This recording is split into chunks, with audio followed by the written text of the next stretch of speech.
안녕하세요. 크리스천 영상학교로 신목사입니다. 오늘은 심판의 날에 구원받을 교인이 거의 없을 거라는 예수님의 불길한 예언, 이런 제목을 한번 생각해 보겠습니다. 예수님께서 심판주로 오실 때 이 땅에는 구원을 받을 만한 믿음이 있는 사람을 거의 찾아볼 수 없을 거라는 불길한 예언을 남기셨어요. 그러나 거의 모든 교인들은 이와 같은 말씀이 성경에 있는지조차 모르고 살아가고 있습니다. 그러면서 그동안 교회에서 귀에 못이 박이도록 들어왔던 구원에 대한 구절을 암송하며 외치고 있죠. 믿는 자들에게는 구원을 약속하셨다거나, 영접하는 자들에게는 하나님의 자녀가 되게 해주셨다거나, 성령이 아니고서는 예수를 주라고 시인할 수 없다고 하지 않았느냐는 등 말이죠. 그러나 믿는다는 잣대가 성경에 기록된 하나님의 잣대가 아니라 교회에서 신학자들이 자의적으로 해석한 말씀으로 도배하며 3분짜리 영접 기도에 동의한 것을 평생 예수님을 전인격적으로 모시고 사는 것으로 대체하거나, 예수의 명령이나 하나님의 뜻에 순종하지 않고 살아감에도 예수님을 그리스도로 고백하고 있다고 떠버리고 있으니 기가 막힌 일입니다. 그러나 제가 어떤 말을 해도 이들은 귀를 닫고 눈을 감고 악을 쓰며 헛소리라고 소리를 질러대고 있어요. 그렇다면 제가 근거로 드는 말씀은 성경이 아니라 불경이나 코란에 있는 말인가요? 예수님이 한 입으로 두 말씀을 하실 리가 없잖아요. 물론 제 주장이 틀릴 수도 있어요. 그렇다면 제 주장이 무엇이 잘못되었는지 조목조목 말해줘야 하지 않겠어요? 그러나 대부분의 사람들은 제가 교회를 비난하고 목사와 교인들에게 부정적인 얘기를 하는 것을 보니 이단 비스무리하다고 말하고 있을 뿐입니다. 물론 제 주장이 들어볼 가치가 없다면 뒤도 돌아보지 말고 떠나시면 됩니다. 어쨌든 제 주장에 관심을 갖는 이가 한 사람이 없더라도 꿋꿋하게 저는 나팔을 불어댈 것이니까 말이죠. 그렇다면 예수님이 심판주로 오실 때 믿음을 보기 어렵다는 불길한 예언을 하셨는지 한번 천천히 살펴보고 싶습니다.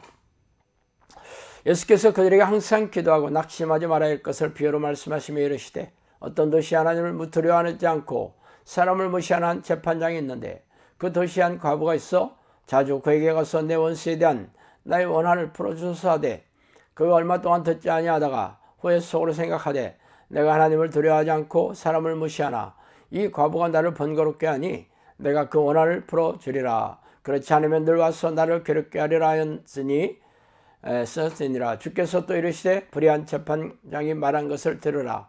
하물며 하나님께서 그 밤낮 부르짖은 택하신 자들의 원한을 풀어주시지 아니하겠느냐? 그들에게 오래 참으시겠느냐? 내가 너에게 이르노니 속히 그 원한을 풀어주리라. 그러나 인자가 올 때에 세상에서 믿음을 보겠느냐 하시니라.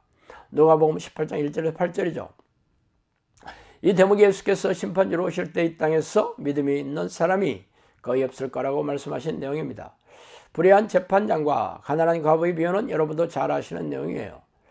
그렇다면 예수님이 믿음의 이음으로 재는 근거로 말씀하신 잣대가 무엇입니까? 바로 항상 기도하는 것이죠.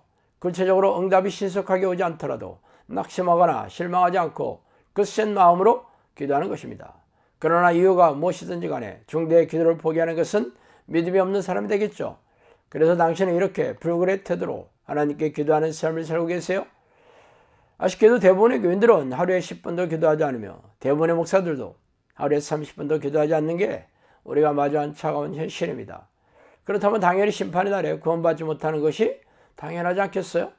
그러나 현대 교회 지도자들은 이런 예수의 말씀을 손바닥으로 가리고 다른 성경 구절로 물타기를 하면서 교인들을 잠재우고 있으니 기가 막힌 일입니다.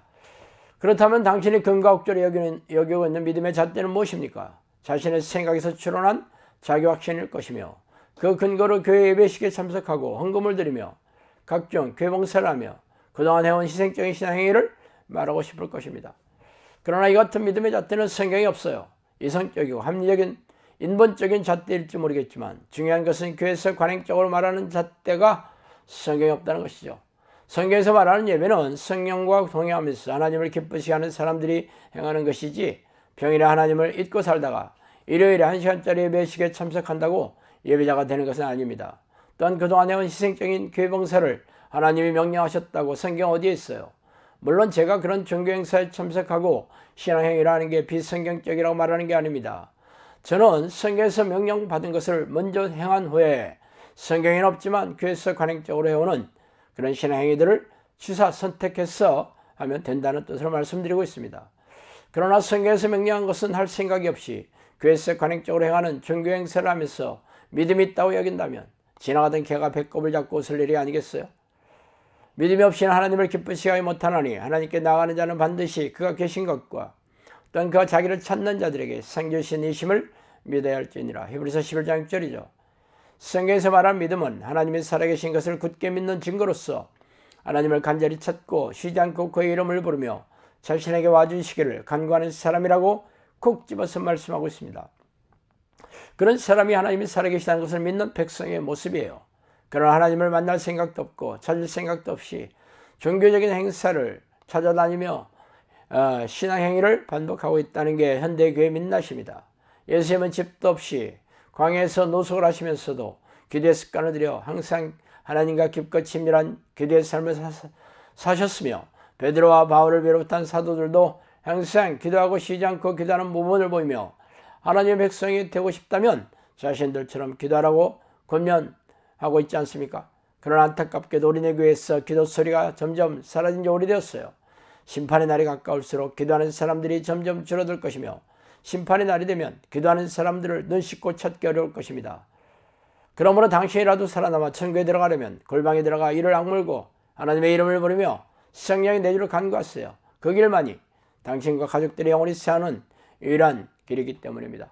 자, 오늘은 여기까지 하겠습니다. 감사합니다.